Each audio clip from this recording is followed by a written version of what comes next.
건강의 복을 주시기를 원합니다. 건강의 복을 주시기를 원합니다.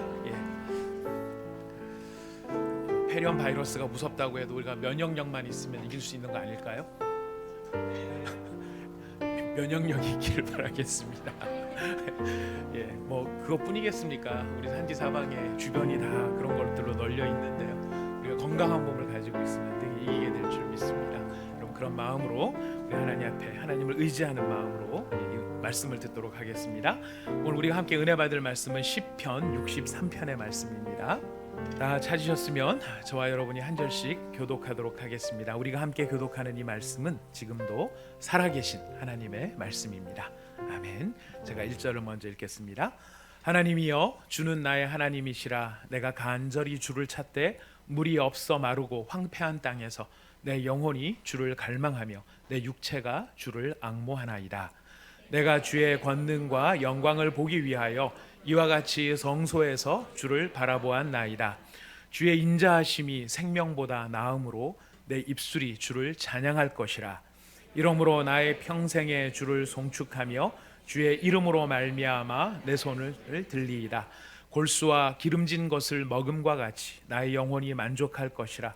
나의 입이 기쁜 입술로 주를 찬송하되 내가 나의 침상에서 주를 기억하며 새벽에 주의 말씀을 작은 소리로 읊조릴 때에 하오리니 주는 나의 도움이 되셨습니다.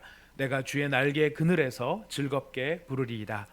나의 영혼이 주를 가까이 따르리니 주의 오른손이 나를 붙드시거니와 나의 영혼을 찾아 멸하려 하는 그들은 땅 깊은 곳에 들어가며 칼의 세력에 넘겨져 승냥이의 먹이가 되리이다. 11절을 같이 읽겠습니다. 왕은 하나님을 즐거워하리니 주께 맹세한 자마다 자랑할 것이나 거짓말한 자의 입은 막히리로다. 아멘. 시편의 말씀들이 한편 한편이 다 우리에게 수없이 많은 영감을 주고 또 시편의 말씀들은 우리의 마음속에 또 때로는 위로와 도전을 직접적으로 주는 말씀이 됩니다. 왜냐하면 이 다른 성경과 달리 시편은 참 재미있는 그 특성을 가지고 있는 것이 이 다른 모든 성경들은 다 선지자나 사도들이 하나님께로부터 받아 전달한 말씀들인데요. 시편은 사람이 하나님 앞에 올린 기도입니다. 근데 사람이 하나님 앞에 올려드린 기도가 거꾸로 그것이 우리에게는 하나님의 말씀이 되어져서 우리에게 전달이 됩니다.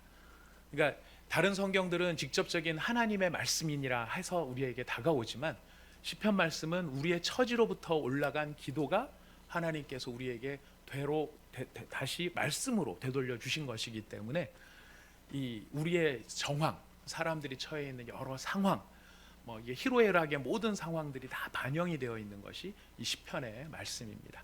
그래서 다른 성경들은 우리가 하나님의 말씀으로 받아들이기 위해서 어떤 형편이나 처지에서 좀 묵상도 하고 더 어떤 걸 좀 타고 들어가야 되고 해석도 해야 되는 그런 것이 많다면 시편은 어떤 면에서는 우리가 즉각적으로 감정이 이입이 될 수도 있고 상황이 이입이 될 수도 있어서 그것이 나의 기도가 될 수 있고 나를 향해 주시는 하나님의 말씀이 될 수도 있다는 것이죠.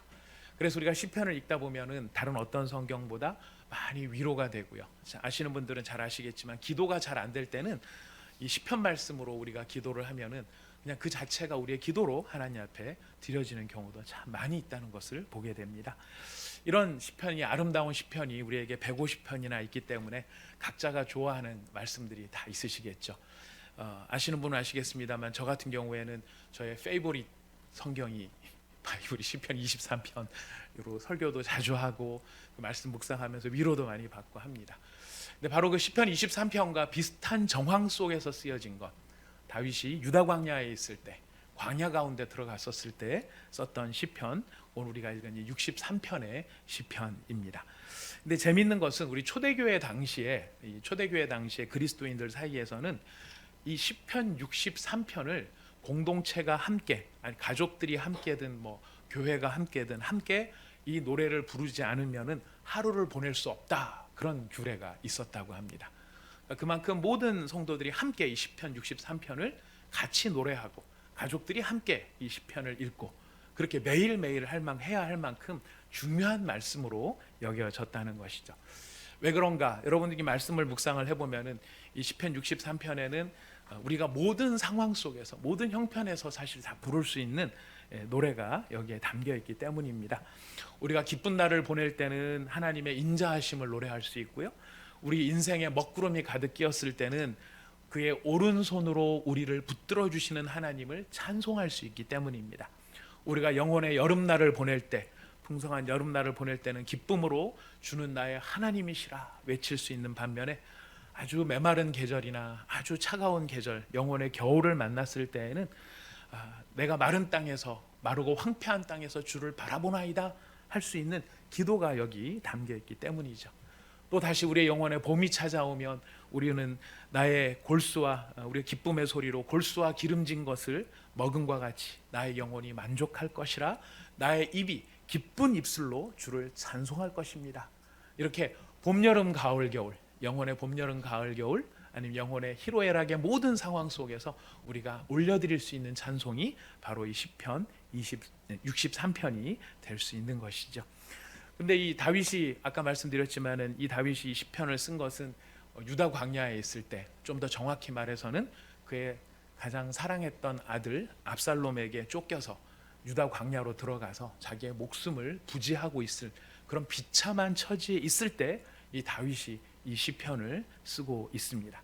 근데 이것을 보면은 우리가 시편 3편을 이제 계속 63편을 우리가 생각을 해보겠지만은 다윗이 그 어떤 고난이나 고통 가운데서도 그의 마음이 흔들리지 않았다는 것, 어떤 황량한 광야 가운데서도 그의 마음에 비옥함이 시들지 않았다는 것, 그리고 어떤 고독 속에서도 그의 영혼의 기쁨이 사라지지 않았다는 것, 우리가 이것을 시편 63편을 통해서 발견하게 됩니다. 소망이 있기로는 하나님 앞에 정말 다윗이 이렇게 하나님을 영혼의 사계절을 통해, 영혼의 희로애락을 통해 변함없이 하나님을 바라볼 수 있게 하셨던 그 성령님께서 오늘 예배 가운데 나와 있는 저와 여러분 모두의 마음속에 동일하게 지금도 역사해 주시기를 소망합니다. 우리가 그런 마음으로 이 말씀을 살펴봅니다. 오늘 우리가 63편 가운데서 특별히 찾고 싶은 하나님의 말씀, 우리에게 주시는 하나님의 말씀은 우리가 영적인 메마름과 황폐함을 경험하는 때가 인생에 자주 있습니다. 그리스도인들이 제일 당황스러운 것은 내가 어떻게 이런 영적인 황폐함과 메마름을 경험할 수 있나? 하나님을 그토록 사랑하고 성령님이 내 안에 계시다고 하는데 왜 이렇게 나는 이런 어려움을 경험하게 되는 것일까 하는 그 메마름과 황폐함이 우리 속에 느껴질 때 우리는 당황하게 됩니다. 그리고 이런 내 메마른 마음들을 노출하는 것이 이게 믿음이 없는 사람의 행동처럼 보이게 되는 불안감이 있어서 우리가 그런 것을 느끼면서도 애써 덮어놓고 지나가는 경우들이 좀 많이 있습니다. 우리가 그리스도인인데도 불구하고 이런 메마름과 황폐함을 경험하게 되는 이유, 그 이유를 성경에서는 그림처럼 우리에게 보여주는데요. 우리의 구원을 이해하는데 가장 확실한 그림이 뭐냐면은 이스라엘 백성들이 애굽에 있다가 출애굽해서 애굽에서 나와서 광야를 지나서 요단강을 건너 가나안 땅에 들어가는 이 여정이 우리의 구원을 이해하는 하나님의 그림으로 아름답게 우리에게 제시가 되고 있습니다. 출애굽을 한다라고 하는 것은 애굽에서부터 나오는 것인데, 하나님 없는 도성에서 나오는 것인데, 죄에 대한 자각과 중생의 회심을 경험하는 것. 이 출애굽 때 가장 중요한 포인트는 무엇이냐면 유월절과 어린 양의 핏부림 사건입니다. 출애굽 그랬을 때 애굽에서 나왔다, 이제 이걸 기억할 때 제일 중요한 사건은 바로 그 애굽에서 나오기 위해 유월절 하나님의 심판이 건너갔고, 하나님이 심판이 건너갔던 이유는 어린 양의 피가 뿌려졌기 때문이다라는 것입니다. 우리의 구원이 그와 같죠. 우리의 구원이 하나님 어린 양의 피가 우리에게 발라짐으로 인해서 하나님의 심판과 저주가 우리를 건너갔습니다. 이게 바로 출애굽이 갖는 구원의 시작의 그림입니다. 이 구원의 시작이 딱 이루어졌으면 바로 어디로 가야 정상이냐면은 요단강 건너가 안식의 땅 가나안 땅으로 확 들어가야 되는 것이 정상인데, 이 사람들은 정상적인 생활을 못했죠. 40년간 또 돌았습니다. 이유는 무엇일까요? 그들 가운데 남아있는 여전한 죄의 습관과 그들이 애굽에서 갖고 있었던 마음의 자세, 삶의 문화, 이런 죄에 찌들은 마음들이 그들에게 그대로 있었기 때문에 그들 가운데 있었던 그런 불순종과 하나님을 향한 불신앙을 제거해야 되는 어떤 일련의 과정들이 있었습니다. 이건 우리가 구원의 서정에서 성화라고 하는 것으로 이해할 수 있습니다. 왜 우리가 예수 믿고 구원 받았으면 바로 어디로 가야 돼요? 천국 가야 되죠. 하나님 나라 가야 되죠. 근데 왜 지금 우리가 여기서 이렇게 살고 있는 걸까요? 얼떨결에 너무 빨리 믿어서 우리가 여기서 살고 있는 걸까요? 죽기 전에 믿었으면 제일 좋았을 텐데 그런 것이었을까요? 그렇지 않죠. 하나님께서 우리를 부르신 부르심에는 이유가 있고 후회하심이 없는 이유가 있습니다. 우리를 거룩해 하시기 위하여, 우리를 하나님 예수 그리스도를 닮아가는 모습으로 만들어 가기 위해서 우리는 성화의 과정을 지금 경험을 하고 있는 것입니다. 이 성화의 과정들이 다 마치고 마침내 가나안 땅에 들어가는 것은 우리가 예수 그리스도의 영광에 참여하는 구원의 완성을 우리가 이제 마침내 경험을 하게 되는 것인데요. 영혼의 황폐함이 있는 이유는 바로 그 광야의 시간, 우리가 예수 그리스도를 닮아가는 그 성화의 과정 가운데 있기 때문에 때로 우리는 황폐함과 메마름을 경험할 수 있게 된다는 것입니다. 여러분, 다윗만 놓고 보더라도 그렇습니다. 그가 이스라엘의 왕이었지만 자기 피부치, 자기 살부치, 가장 아끼던 아들, 그 아들한테 쫓겨서 도망을 다녀야 되는 그런 광야의 세월이 있다는 것을 바라보면 하나님의 백성 중에서 아무리 믿음이 좋고 거룩함을 입은 사람이라 할지라도 때로는 본인이 원하든 원하지 않든 모든 상황 속에 무리 없이 메마르고 건조한 땅으로 쫓겨가 몸을 숨겨야 하는 그런 상황이 우리 앞에도 펼쳐질 수 있다는 것을 보게 되는 것입니다. 우리가 그런 상황들을 직면했을 때 이제 왜 내가 이렇게 메마르고 황폐한 땅을 지나가야 하나, 참 내가 신앙생활 어떻게 내가 이 상황을 어떻게 받아들여야 되나, 이런 고민들이 우리 가운데 있을 수 있습니다. 우리가 오늘 말씀을 통해서 참된 하나님의 자녀라 할지라도 우리가 종종 물이 없어 메마르고 황폐한 땅을 건너갈 수밖에 없고, 그랬을 때 우리는 어떻게 해야 되는가를 이 말씀을 통해서 우리가 하나님의 뜻을 깨닫기를 원하는 것입니다.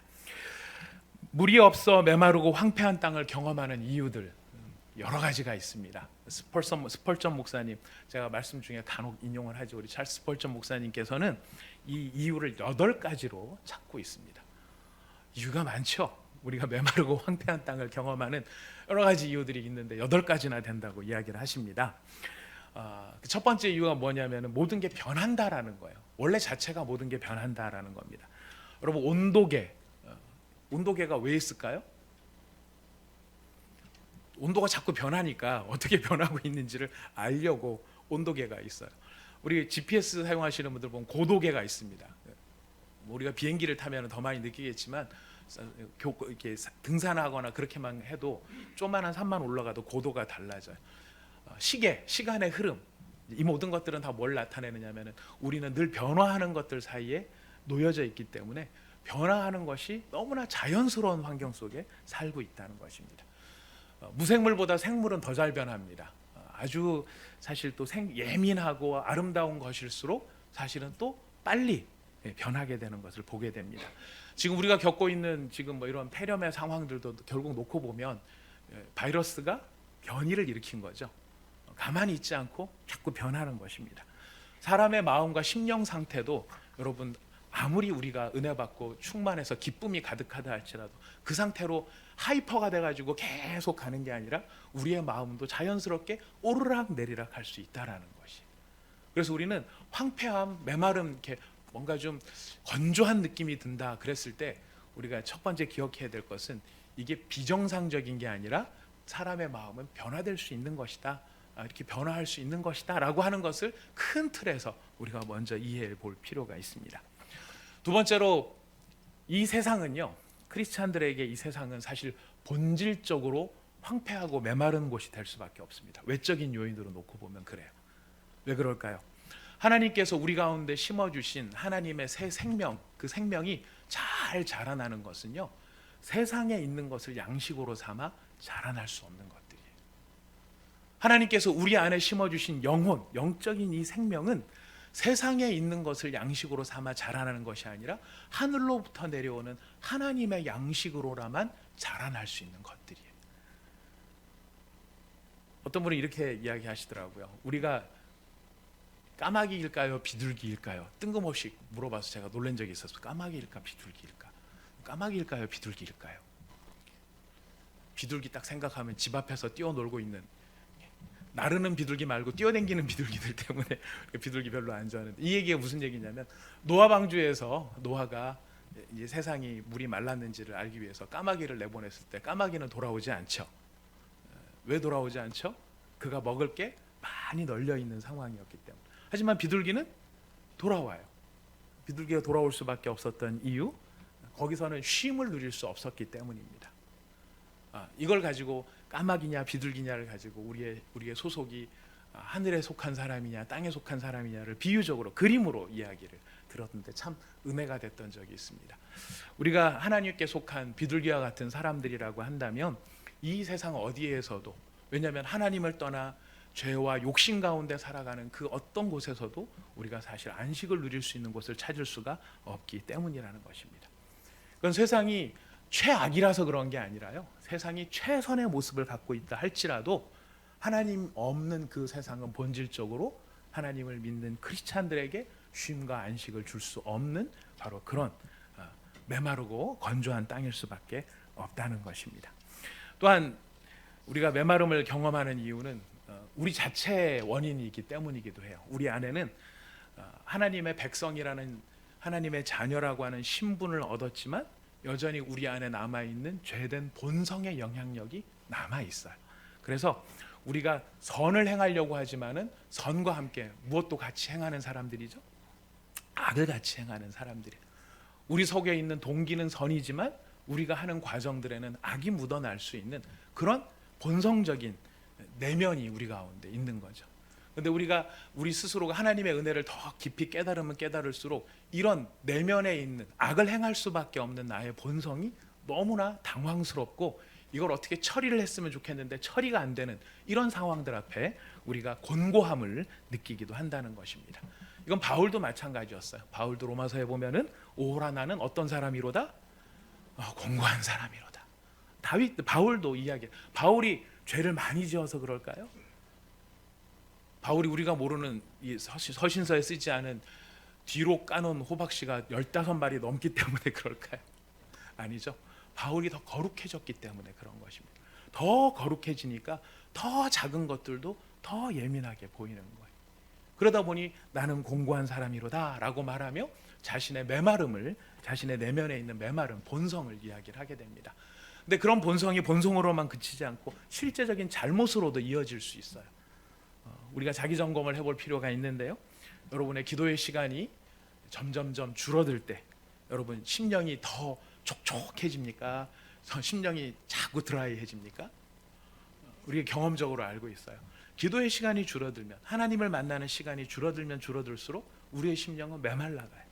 우리가 하나님의 말씀을 소홀히 여기게 될 때, 우리가 세상적인 이득에 너무 관심이 커져서 세상에 뜨겁고 황량한 바람 가운데 노출될 때 우리는 메말라 갈 수밖에 없게 되는 것입니다. 우리는 성령을 근심하게 하는 자들은 아닌지, 아니면 그리스도의 본분, 그리스도인으로서의 본분을 마땅히 행하는데 게으르고 있지는 않은지, 아니면 다른 영혼들에게 예수 그리스도의 사랑을 전하는 일을 잊고 있는 것은 아닌지, 아니면 겸손함을 잊고 감사함을 잊어버리고 살고 있는 것은 아닌지, 이런 모든 상황들을 놓고 봤을 때 이런 것들이 우리 가운데 있다면 우리는 자꾸만 드라이해질 수밖에 없다는 것입니다. 이것이 메마르고 황폐해질 수밖에 없는 이유를 성경은 이렇게 이야기합니다. 우리 시편 107편 33절 34절 말씀 같이 한번 읽어보겠습니다. 시편 107편 33절 34절 말씀입니다. 자, 앞에 또 말씀도 적어놨습니다. 우리 같이 한 목소리 읽어보겠습니다. 시작. 여호와께서는 강이 변하여 광야가 되게 하시며 샘이 변하여 마른 땅이 되게 하시며 그 주민의 악으로 말미암아 옥토가 변하여 염전이 되게 하시며. 자, 우리 하나님께서는 우리가 보통 이야기할 때 우리의 소망은 무엇이에요? 하나님이 광야가 변해서 옥토가 되게 하고 마른 사막이 변해서 강이 되게 하시는 하나님이라고 우리가 고백합니다만, 오늘 시편 기자는 뭐라고 얘기하느냐면 하나님은 그 반대로도 하실 수 있다라는 거예요.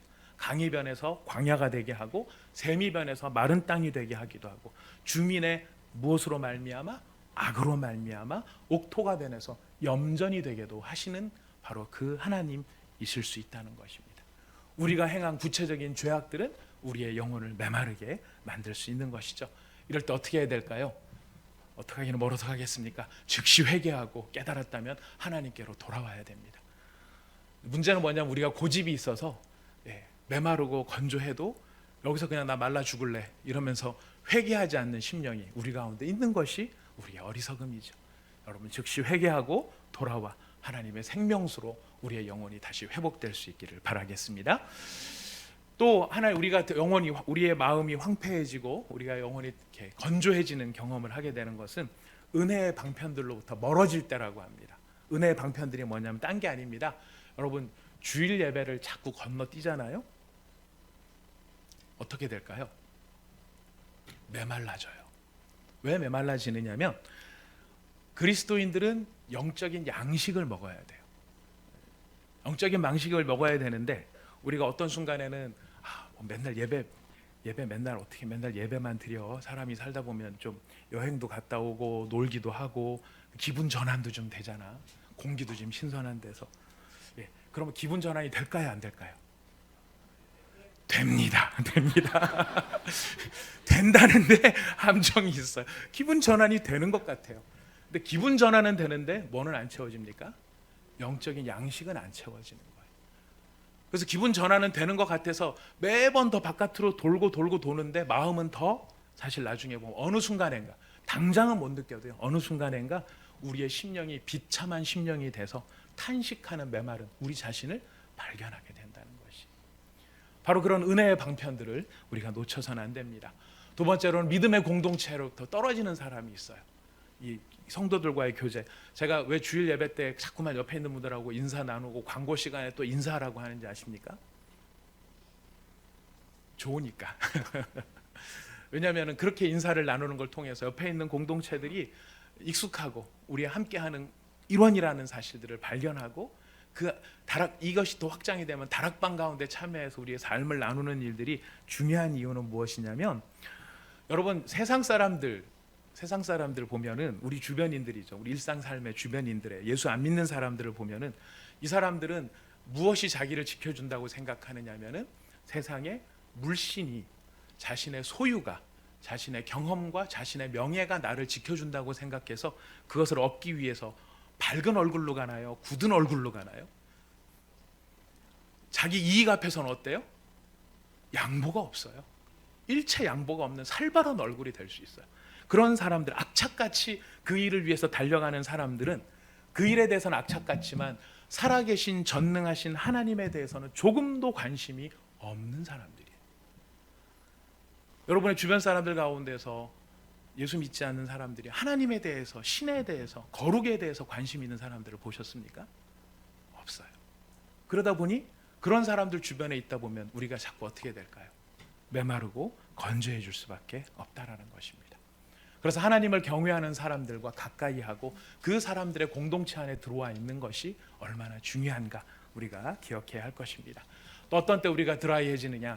지금 다윗의 경우에 보면 부당한 일을 당했을 때 지금 압살롬에게 쫓겨서 들어왔죠. 또 어떤 때 우리가 드라이해지느냐? 우리의 가정의 환경이나 가족들이 갑자기 어려워지거나 아프거나 우리의 소유가 상실이 되거나 그랬을 때 우리가 마음이 드라이해질 수 있다는 것이에요. 그리고 마지막으로 우리의 몸과 마음의 건강의 상태에 따라서도 그렇다는 것입니다. 여러분 어느 목사님이 이런 고백을 하셨습니다. 굉장히 영성 있는 목사님이신데 그 목사님이 내가 사실 고백할 게 하나 있다 이러시면서 이야기를 하셨는데 본인이 병든 시기를 지나놓고 보니까 병들기 전에 뭐 감기 이 정도가 아니고 아주 심각한 병에 걸려 있다 보니까 자기는 병든 때가 되면은 하나님께 더 가까이 나가기 좋은 때라고 생각을 했는데 설교도 그렇게 한 적이 많이 있었는데 자기가 아파 보니까 그게 아니더라는 거예요.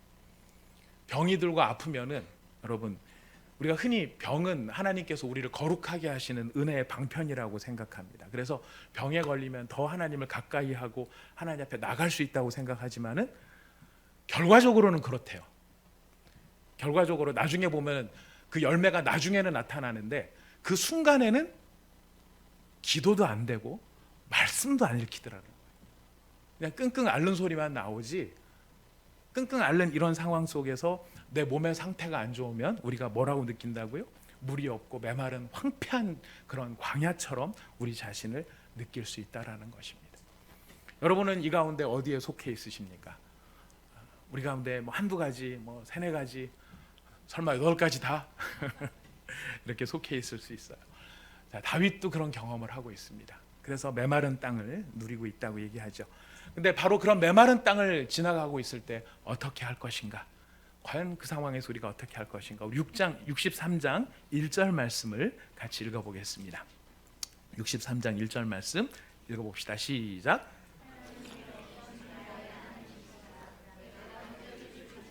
물이 없어 마르고 황폐한 땅에서 내 영혼이 주를 갈망하며 내 육체가 주를 앙모하나이다. 그 물이 없어 메마르고 황폐한 그 땅 한가운데를 지나갈 때 다윗의 첫 번 고백이 무엇입니까? 하나님이여 주는 나의 하나님이시다. 하나님이여 주는 나의 하나님이시다. 그 메마르고 물이 없어서 메마르고 황폐한 땅 한가운데 지금 놓여있는 다윗의 첫 마디는 하나님이여, 지금 이 순간 이 상황 속에서 주님은 나의 하나님이 되십니다. 이 선포를 하고 있다라는 것이에요. 우리가 때로는 이런 상태에 빠지면은, 이런 메마르고 건조한 상태에 빠지면은 하나님이 아득하고 우리 하나님이 멀리 느껴지는 그런 곤고함이 우리 가운데 찾아올 수 있습니다. 우리의 감정이 그렇게 느낄 수 있고 우리의 정서가 그렇게 느낄 수 있지만, 우리는 그럼에도 불구하고 우리의 영혼 가운데 이런 고백 담겨 있을 수 있다면 우리는 하나님을 놓친 것이 아닙니다. 어떤 고백일까요? 정직한 고백이죠. 하나님, 나는 나의 위로들을 잃어버렸습니다. 하나님, 나는 나의 확신을 잃어버렸습니다. 나의 기쁨도 잃어버렸습니다. 그러나 그럼에도 불구하고 여전히 나는 당신을 의지합니다. 내게는 당신 외에 다른 신이 없습니다. 나는 다른 신들을 섬기지 않습니다. 다른 것들을 의지하지 않습니다.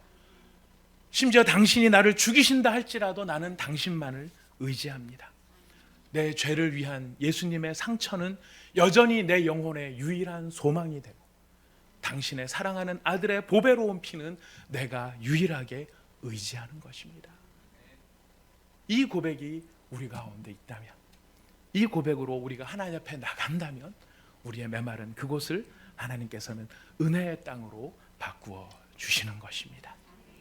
여러분, 하나님의 사랑, 하나님의 백성들에 대한 하나님의 사랑은 변할까요? 변하지 않을까요? 우리는 알고 있어요. 변하지 않는다는 것을 알고 있어요. 하지만 실제로 그렇게 느끼십니까?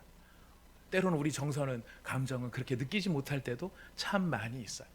하나님의 사랑이 변하지 않는다라고 생각하면서도 하나님의 사랑이 마치 변한 것처럼, 이 메마르고 물이 없고 건조한 땅을 지나갈 때는 하나님께서 나를 사랑하지 않는 것처럼 느낄 수도 있다라는 것입니다. 근데 여러분, 만약 하나님의 사랑이 변한다면 그것은 복음이 아니라 율법이 됩니다. 모든 복음적인 진리가 율법적인 것으로 바뀌게 됩니다. 왜 그럴까요? 여러분, 하나님이 나를 사랑하신다면 이 얘기는 어떤 조건 때문에 사랑하신다는 얘기가 됩니다. 내가 하나님을 사랑하기 때문에 하나님이 나를 사랑하실까요? 아니죠. 내가 밝고 행복하기 때문에 하나님이 나를 사랑하실까요? 내 믿음이 강하고 내가 외양간에서 나온 송아지처럼 뛰고 있기 때문에 하나님이 나를 사랑하실까요? 만약 그래서 하나님이 나를 사랑하신다면 그것은 내 속에 어떤 선한 것이 있기 때문에 하나님이 나를 사랑하시는 것이 됩니다. 하지만 성경은 그렇게 말씀하지 않습니다. 우리의 조건이 좋기 때문에 하나님이 나를 사랑하신 것이 아니라, 복음은 우리에게 선포합니다. 하나님은 아무런 자격이 없는 자들을 사랑하셨고 경건하지 않는 자들을 불러서 의롭다라고 칭해 주셨다고 우리에게 말씀하고 계십니다. 그 이야기는 거꾸로 해도 마찬가지죠. 우리가 어떤 참담한 경우에 놓여져 있다 할지라도 하나님은 우리를 향한 사랑을 포기하지 않으신다라는 거예요. 하나님의 사랑은 기복이 없어요. 계절이 없어요. 달처럼 기울고 차는 게 아닙니다. 하나님의 사랑은 영원토록 변함이 없으신 것입니다. 언제도 그럴까요? 마치 하나님께서 내 삶 속에서 그 얼굴을 숨기고 계신 것처럼 우리 마음에 느껴지는 그 순간이라 할지라도 하나님은 변함없이 나를 사랑하고 계신다는 것입니다. 우리가 죄된 본성, 하지 말아야지 하면서 다시 옛 성품으로 돌아가고 그 가운데서 헤매고 있다. 그럴 때 하나님께서 이런 나를 보시고 실망하지 않으셨을까? 이런 나를 보시고 너한테 실망했어. 너 그럴 줄 몰랐어. 내가 17번을 참아줬는데 네 18번째 또 그럴 수 있어? 나 정말 실망이야. 이렇게 하나님이 말씀하실까요? 그렇지 않다라는 것입니다. 왜냐하면 하나님이 처음 우리를 사랑하실 때 그런 줄 모르고 사랑하셨을까요? 그런 줄 아시면서도 사랑하셨다라는 것이. 그럴 줄 아시면서도 우리를 받아주셨고 우리를 하나님의 자녀로 만들어 주셨다는 것입니다. 우리는 나의 죄 때문에 스스로 자책할 수 있고 스스로 실망했다라고 말할 수 있을지 몰라요. 거울을 보면서 나 너한테 실망했어. 어떻게 네가 이럴 수 있어? 라고 말할지 모르지만은 하나님은 바로 그 순간에도 우리를 향해서 나는 너에게 실망하지 않았다라고 선포하고 계신 것입니다. 하나님은 이런 변함없는 사랑의 하나님이시기 때문에 지금도 우리를 도우실 수 있는 것입니다. 하나님의 사랑은 변함이 없는 사랑이기 때문에 지금도 우리를 도우실 수가 있는 것입니다. 여러분, 하나님을 예배할 때 종종 그래도 말씀을 통해서 은혜 받지 않습니까? 마음에 뜨거움이 있지 않습니까? 없다고 그래도 있다고 해주셔야 됩니다. 영광을 맛보지 않습니까? 우리가 막 기도하다 보면 그 기도 가운데 우리의 마음이 뜨거워지지 않습니까? 그런 경험이 우리 가운데 있어요. 여러분, 그런 경험이 우리 가운데 있었다면, 그런 일이 이전에 우리 가운데 있었다면 또다시 그런 일이 일어나지 말라는 법이 있습니까? 없는 거예요. 그 전에 그랬다면 지금도 그럴 수 있고 앞으로도 우리 가운데 이런 은혜를 주실 수 있다는 것이. 여러분, 우리가 기억해야 될 게 있어요. 하나님은요, 지치고 힘든 영혼들에게 새 힘 주시기를 기뻐하시는 분이십니다. 마지못해 새 힘 주시는 것이 아니라 하나님 앞에 기운이 없고 지친 영혼들을 하나님은 돕기를 기뻐하시고 새 힘 주시기를 기뻐하시고 그를 새롭게 하시기를 원하시는 것이 우리의 하나님이라는 거예요. 여러분, 만약 진짜 우리가 지금 광야에 있다면 어떨까요? 진짜 우리의 삶이 지금 광야 가운데 던져져 있는 삶이라면 어떨까요? 여러분, 참 쉽지 않고 힘든 순간이긴 하겠지만 생각을 바꾸시면요, 믿음의 생각으로 바꾸시면 우리 하나님은 어디에 계신 하나님인 줄 아십니까? 광야에 계신 하나님이세요. 여러분, 이 사람들의 공통점을 찾아보세요. 아브라함, 요셉, 모세, 엘리야, 하갈, 룻과 나오미, 다윗, 세례 요한, 바울, 예수님. 10사람의 공통점이 뭘까요? 여러분은 정말 훌륭하신 믿음의 사람들이십니다. 이 10사람의 공통점은 광야에서 자라난 사람들이라는 거예요. 광야에 있었던 사람들. 광야를 살아내려 고생 많았겠다. 아니요. 고생 많았던 것도 그 순간에 있었을지 모르지만은 그 광야를 통해 무엇을 경험한지 여러분 아시죠? 만나를 먹이시고 메추라기를 내리시고 반석에서 물을 내게 하시고 구름 기둥과 불 기둥으로 인도하신 하나님의 기이한 일을 체험한 사람들이 바로 이 사람들이라는 것입니다. 그러므로 우리 말씀을 붙들고 우리는 스스로에게 선포할 필요가 있습니다. 오 나의 영혼이여, 오 나의 영혼이여, 지금 물이 없어 마르고 황폐한 땅에 있는가? 하나님이 너를 만나 주시기를 기대하라. 내가 지금 광야에 서 있다면 나의 영혼아, 너의 눈이 열려 너를 도우시는 하나님의 은혜가 나타날 것을 기대할지어다. 선포해야 합니다. 네가 지금 비어 있느냐? 누가 채우실까요? 하나님이 채우십니다. 내가 가난해졌나요? 누가 부하십니까? 하나님이 부하십니다. 그의 부유함으로 우리를 채워주실 것입니다. 내가 지금 죽은 것 같은 상황일까요? 우리는 뭐라고 이야기할 수 있습니까? 네가 지금 죽어 있느냐? 하나님께서 영원한 그의 생명으로 너를 채우실 것이다. 성경은 그래서 우리에게 뭐라고 말합니까? 하나님을 찾으라, 그가 응답하실 것이고 너의 입을 크게 열지어다 하나님이 채우시리라. 우리가 이 믿음으로 우리 스스로에게 선포할 수 있기를 원합니다. 하나님께서 우리의 영혼에 선포하시는 이 말씀을 우리가 들을 수 있기를 원합니다.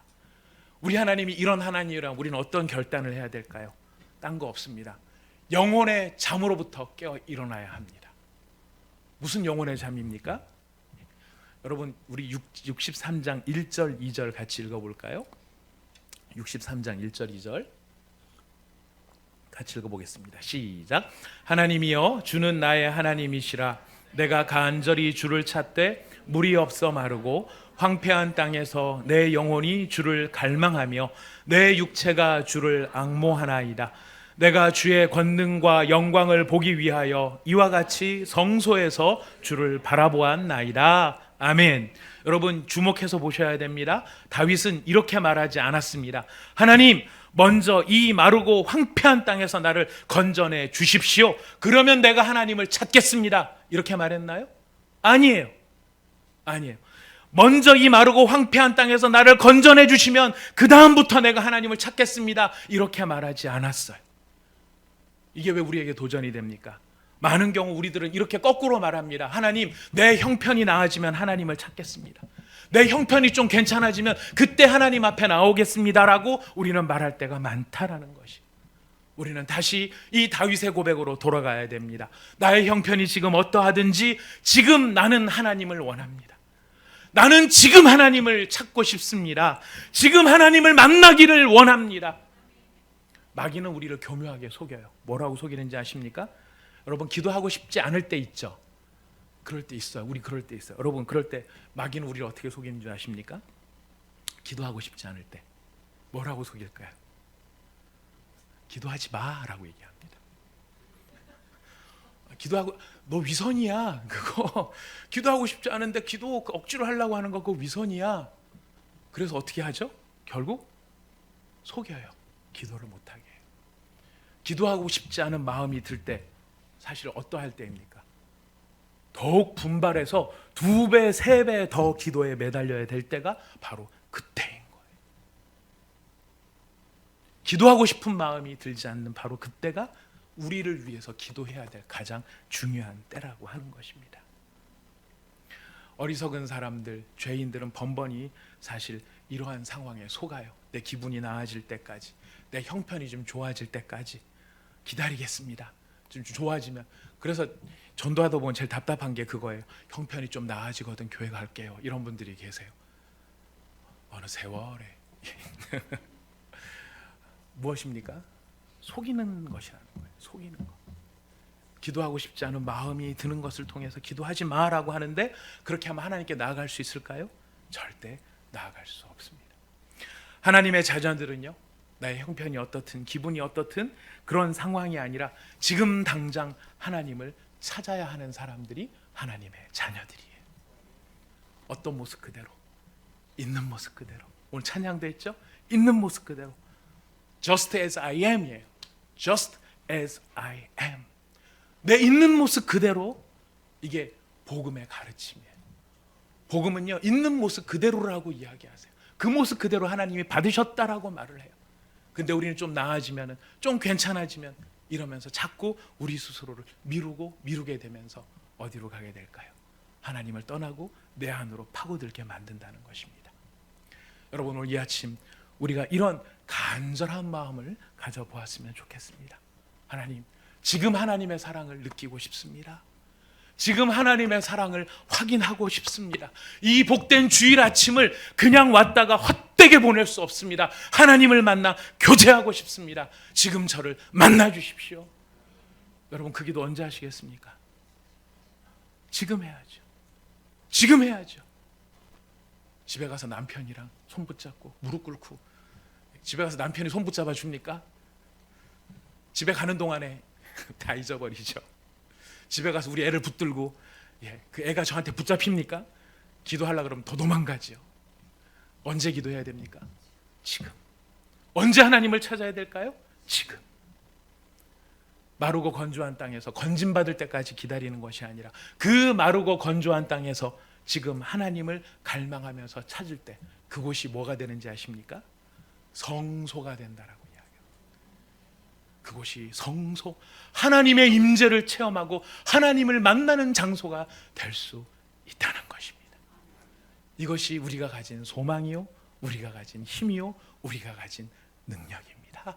사랑하는 성도 여러분, 우리 아침 이 기도로 주님 앞에 나가기를 원합니다. 우리가 이 말씀을 의지하여, 이 하나님의 약속의 말씀을 의지하여 지금 우리가 하나님 앞에 기도하기를 원합니다. 우리 잠깐 같이 기도하겠습니다. 여러분, 하나님의 임재하심이 있는 곳, 하나님이 만나주시는 곳, 하나님이 어디에서 만나주실까요? 바로 그 마르고 건조한 땅에서 우리를 만나주십니다. 우리가 하나님 앞에 이렇게 기도했으면 좋겠습니다. 이미 나를 기다리고 계시고 내게 은혜 부어주시려고 준비하고 계시는 하나님, 나는 하나님을 원합니다. 지금 하나님을 원합니다. 지금 하나님을 찾습니다. 이 메마르고 황폐해진 이 땅에서 내가 지금 주님을 찾습니다. 나를 만나 주시옵소서. 나의 영혼이 단단한 바위와 같습니다. 하나님, 정말 메마른 건조한 땅에 단단한 바위와 같습니다. 그래서 간구합니다. 이 반석에서 샘물이 나게 하여 주시옵소서. 돌 같은 내 영혼에서 은혜의 생수가 터지게 하여 주시옵소서. 하나님을 원합니다. 우리 같이 기도하겠습니다. 하나님 아버지 감사합니다.